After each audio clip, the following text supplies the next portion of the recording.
to the test. Just a 2-question quiz. The first one's easier, the second one's more difficult. Number 1, you're at a holiday work party or a happy hour after work with colleagues, or you're home for the holidays, and someone comes up to you like this. They are clearly drunk. What's the fear when people are too drunk? What do they have a tendency to do? Well, as BAC goes up, blood alcohol level goes up, the filter goes to sleep. So people start talking without a filter and they say very inappropriate things. And this makes everyone around very uncomfortable. And when you're the person that can handle that situation, you become the leader of the group. So this is a good skill to have. So let's say your Uncle Billy, he comes up and he says, Barron, he says, do you agree that Hillary Clinton was the best candidate for president ever? Or he says, would you agree Trump can do nothing wrong? Everything he does is perfect. I love him, right? Just something that's very one-sided. He clearly isn't open to a discussion. He's getting worked up. How do you approach that? What do you say? I suggest a 2-punch combo to do this because 1 punch isn't going to do it.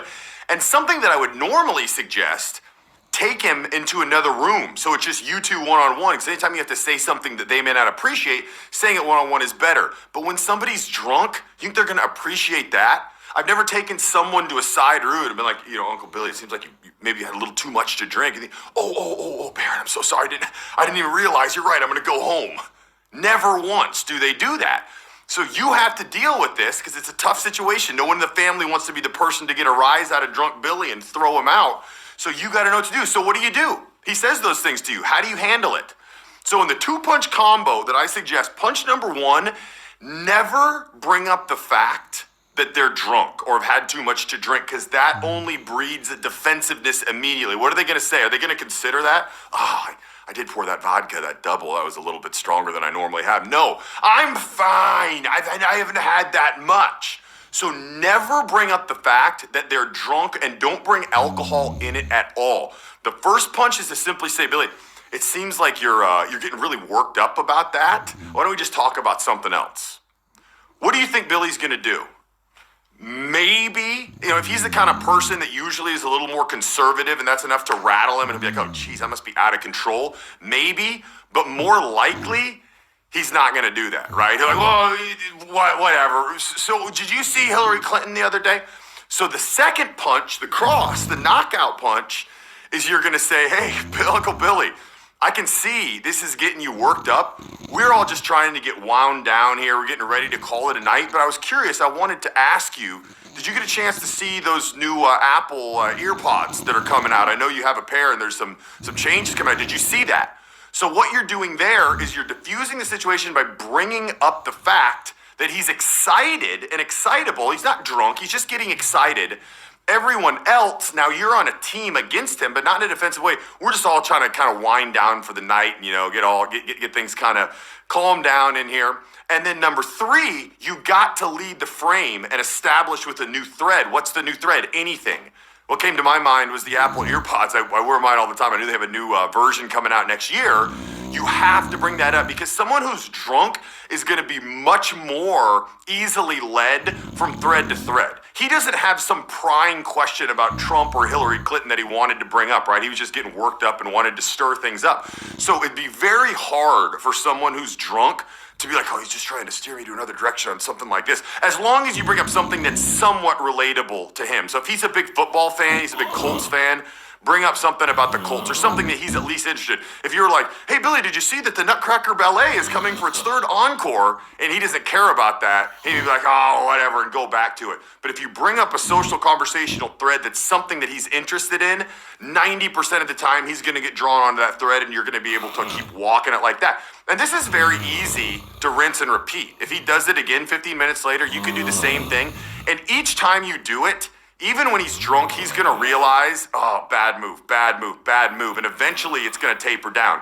Unless he just gets ridiculously hammered drunk. And at that point, you have to take a tactic that doesn't have finesse like this. Like the goal of this tactic is to be very calm and cool, not make anyone feel worked up. Very low risk, right? There's probably little physical confrontation risk if you're going to present to him that way. Whereas if you're like, Billy, you're drunk, you gotta put an arm around him and walk him out, get him an Uber. There could be a bigger scene, and a lot of times it comes to that, right? When people have alcohol, a lot of times there's no logic. But if you can get to this soon enough and diffuse it with a bit of class and finesse, not only are you gonna handle the situation with the least risk, but once again, you're gonna position yourself as the leader in the group, the charismatic person who can handle challenging situations and make everyone else who's feeling stressed, now they're comfortable because you were the one who was on top of that, and you had the leadership and the courage to step up to that. Everyone realized by addressing that, being the one person who's willing to confront Billy when he's drinking, that takes a lot of confidence, and people really like that, they admire that, and most people wish they could do that. They're just not willing to take the risk to assume that social pressure. Because the worst case scenario is they say something to Billy and Billy just bulldozes them over and makes them look terrible, and they're kind of timid and they end up going back to sit to their chair and they're embarrassed. Nobody wants that. It's a small risk, but it's a real risk. So when you're the person who's comfortable assuming that risk and then handling it, you're putting a really good light and people are going to respect you for that. Now, question number 2 involves you. And before I ask it, I don't have any free checklists or anything to give away in this video, but I'm really excited to start talking about the new trash talking and witty comeback program. But when anyone comes at you, whether it's in the workplace or something like that, I'm working on a program that will teach you exactly what to say to any kind of crack or anyone talking trash to you. So keep an eye on that. That's going to be, we're working on about 3 months now. It's hopefully going to be out in the first quarter of 2019. Don't have anything more about it now, but just want to let you know. So the second question, what do you do when you're at a work event or with the family and all of a sudden, maybe you're having a few pops and you can tell you're getting a bit buzzed up and you say something and it's just a little slip and you realize you said it. Maybe it was a little off color, like more than you would normally do. Maybe it's just you kind of slur a little bit and you just realize, just not on point. What I find a lot of people want to do, they want to go into damage control. So like, okay, I'll just hang around for 30 more minutes and talk to some people and be sure everything's cool and then I'll leave. No, you want to get out immediately. I don't mean turn and run when you say something, but you want to wind down the conversation organically and get an Uber and get out of there because it's only going to get worse. And here's why. First of all, you've been drinking, so likely you didn't stop an hour ago for it to be going down. So you're probably going to get more intoxicated, not thinking nearly as quickly with the chance to slip up even more. And number 2, now you feel all this stress because you said something you realize you shouldn't have, and now your brain is stressed out. So now you have a combination of added stress in your brain and you've got the booze going up in your brain. Not a good combination. The chance of you saying something and looking worse versus the chance of you putting on this brilliant dog and pony show to everybody like, oh, I guess Barrett really did just slip up, is very, very low that you're going to come out looking better by hanging out. So if you have too much to drink, no problem. A lot of people, you see all these videos of people at work parties just getting hammered. Like the most conservative person that never even cracks a joke or a smile an hour into the open bar, they're punching people in the shoulder and stuff. It's pretty funny. People like to cut loose in those environments. At open bars, for some reason, man, rather than pay the $2.50 for a Bud Light, they want to save the $5 and just get hammed on too. But anyway, be sure that you're quick to get out of there. Don't worry about damage control. If anyone were to bring something up at work the next day or something like that, you're going to be in a much better mind state to address it, and you're going to have time to consider what you said, so you'll have something queued up a lot more, a lot better prepared, so a lot better response if someone were to bring it up. Hey, Baron, I heard you said this and this and this. Yeah, and you put some thought into it and you kind of rebut it and couch it a little bit better. So don't try to hang around there. Don't do your own 2-punch combo after you've messed up. You just put the guard up, you back out, and head on out. Now, I will tell you, when people drink, a lot of times, there's a higher chance they're going to try to talk over you. And man, that's annoying when people are sober, let alone drunk. So I've got a video that teaches you 3 tactics of what you can do if someone talks over you. And you can watch that one. You can click right here to watch that one. Or if you haven't seen this video, I think you'll like this one too. Click on one of those 2 and I will talk to you there. Right now, I'm going to teach you a trick that you can use to get people to do what you want them to using only your voice. Here on the Charisma Matrix, I teach you the social skills you need to get what you want out of life. And you've heard me talk a lot about vocal tonality, vocal power, the influence your voice has over other people and the perception of you. But today we have some actual data to back it up. There was a video made where there was a gentleman and he drew out or taped out a square, about a 10 by 10 foot square in a busy subway. And he stands behind the squares, tons of people are walking through, and says the exact same line to them, "Get out of my box," in two different ways. Okay, one of them is with a weak tonality or a weak tone of voice, and one of them is with a strong and confident tonality, a strong tone of voice. The difference in the reaction, I'll let you see that, I'll let you watch it yourself. But one thing I want you to notice, his body language and eye contact is exactly the same on both of them, because your body language has a huge impact on people. Your eye contact can also have a huge impact on people. Just the way you're moving around can have an impact on people, but he holds both of those the same on both sides. So the only difference is his tone of voice. So let's watch what happens. First, he's going to use a soft and high tone of voice. Let's see if anyone obeys his orders. Get out of my box! Get out of my box! Get out of my box! Get out of my box! Get out of my box! Get out of my box! No one could be less interested in our chimp's demand. Get out of my box! Get out of my box! He can't stop anyone invading his territory. Get out of my box! There is no box. Now he's going to adopt an alpha chimp's voice. Low in tone and loud in volume. But will anyone really take notice? Get out of my box! Get out of my box! Get out of my box! Suddenly, everyone is going out of their way to avoid trespassing on the alpha chimp's territory. Get out of my box! Get out of my box! No one stops to think why. They're just instinctively doing what he says. Get out of my box! They'll even stop in their tracks to obey his unusual but masterful command. Get out of my box! Get out of my box! Get out of my box! Get out of my box! With his alpha voice, our chimp has become king of his jungle box. Get out of my box! Waiting there, actually, because some of them are almost stepping into the box and then stop and then go round, just without even consciously being aware of it. They're so influenced by the authority of his tone that they're obeying his command, just like in chimps. Get out of my box! Thanks. It's very clear. And these are complete strangers that know nothing about this guy. All they have to go on is the communication they're receiving right at this point. And this isn't just with strangers.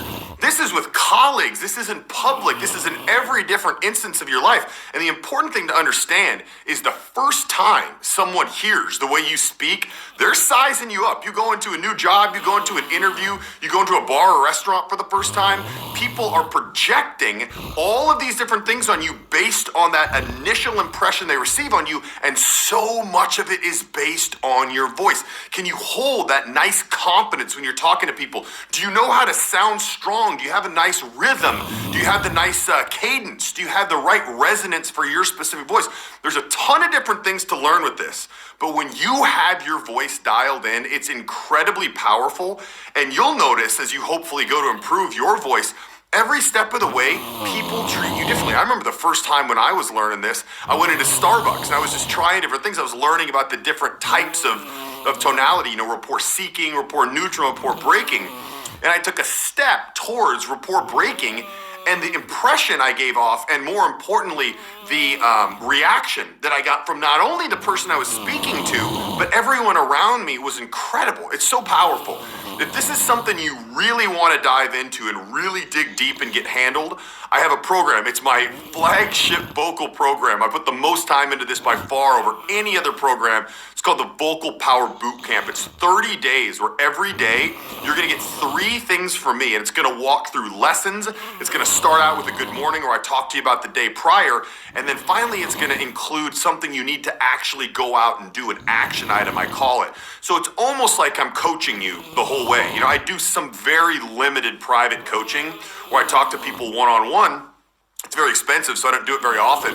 But when I did, I noticed it's the same things I'm telling people over and over and over. So I was able to kind of compress this into one program that's more affordable. So if you're really looking to get your voice dialed in, I suggest you take a look at the program. You can go to vocalpowerbootcamp.com or touch or click up here in the corner right now. Now, if you've noticed, I've done more videos analyzing famous people or celebrities or politicians who are very good speakers against each other. If you have any videos that you'd like me to break down, jump over to my Instagram and send it to me there. Also, if you have a question for me, I'm not sure if you're aware, I have a new podcast called the Charisma Matrix Social Secrets, where every single week on Friday I put it out, I answer a question from you. Because one of the things is I teach a lot of broad strokes, and broad strokes will get you 80% of the way, but then there are some specific instances where you need specific coaching, and I go into questions like that. Like, for instance, today, it was interesting because I was the video of the week. I also include the audio from that week's video was about Ben Shapiro going up against a panel of people. So it was a group against him, very challenging dynamics. And the question was from some kid who was in school, and he was in class with his girlfriend, and there were three other guys between him and the air conditioner, and the guys had turned the air conditioner way down kind of as a joke, and his girlfriend was like, hey, can you have them turn it down? And he went and talked to him, and the guys ignored him, and then when he spoke up, they just clowned on him, like, oh, it's so hot in here. That's a group dynamic. How do you deal with that? It's a very specific question, so I answered that in this week's podcast, and you can check it out once again, Charisma Matrix Social Secrets. It's on iTunes, and I think it's on Stitcher, so you can get it through the Android platform as well. Have you seen either of these videos right here? If you haven't, I highly suggest them, especially the top one. Click on it, and I'll talk to you there. Dominance hierarchy. Dominance hierarchy. Have you heard of the dominance hierarchy term coined by Jordan Peterson? He's a man on the rise. He's got some really interesting takes, I think, and perspectives on a lot of kind of hot topics in the media right now. You can tell the guy does a lot of thinking for himself and is not just regurgitating Yahoo articles like most people do. But his belief, and he talks about this a little bit in his book, The 12 Principles, which I also read a couple weeks ago, that men are hardwired to look and tell where they fall in the dominance hierarchy, which just basically means how do you stack up in terms of dominance versus everyone else out there? And he talks about how we naturally, in our heads, know where we rank, and then we just kind of know our role and we just kind of accept it. And looking around, this seems somewhat true to me. It does seem very true. But the thing I don't like about it is in his books and in his lectures, he talks about this, and he talks about how in different creatures, I think it's lobsters or crabs, it's the same way.